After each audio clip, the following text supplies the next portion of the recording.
ang baha. Sinabi ng Panginoon kay Noah, "Pumasok ka sa barko kasama ng buong pamilya mo.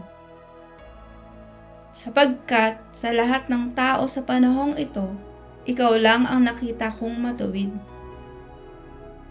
Magdala ka ng 7 pares sa bawat uri ng malinis na hayop, pero 1 pares lang sa bawat uri ng maruming hayop. At magdala ka rin ng 7 pares sa bawat uri ng ibon. Gawin mo ito para mabuhay sila sa mundo. Sapagkat pagkatapos ng 7 araw, mula ngayon, magpapaulan ako sa buong mundo sa loob ng 40 araw at 40 gabi para mamatay ang lahat ng nilikha ko." Sinunod ni Noah ang lahat ng iniutos ng Panginoon sa kanya. Nasa 600 taong gulang na si Noah nang dumating ang baha sa mundo. Pumasok siya sa barko kasama ang asawa niya, mga anak na lalaki at mga manugang para hindi sila mamatay sa baha. Ayon sa iniutos ng Diyos kay Noah. Pinapasok niya sa barko ang bawat pares ng lahat ng uri ng hayop na malinis at marumi na lumapit sa kanya. At pagkalipas ng 7 araw, bumaha sa mundo. Nang 17 araw ng 2 buwan, umulan ng napakalakas at umapaw ang lahat ng bukal. Si Noah ay 600 taong gulang na noon. Umulan sa mundo sa loob ng 40 araw at 40 gabi.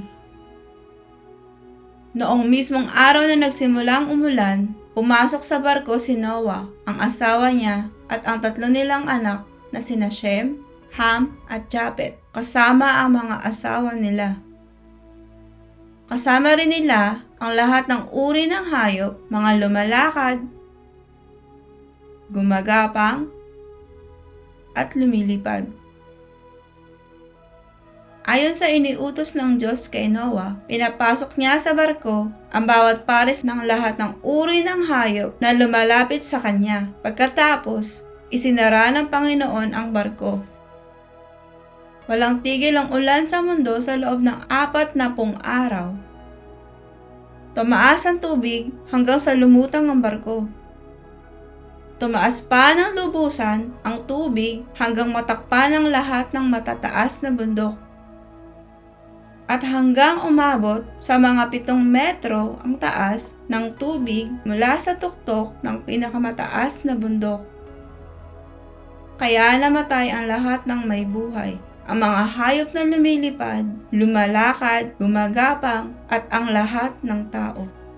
Namatay ang lahat ng nabubuhay sa lupa. Nalipol ang lahat ng tao at ang lahat ng hayop sa mundo. Si Noah lang at ang mga kasama niya sa loob ng barko ang hindi namatay. Bumaha sa mundo sa loob ng 150 araw.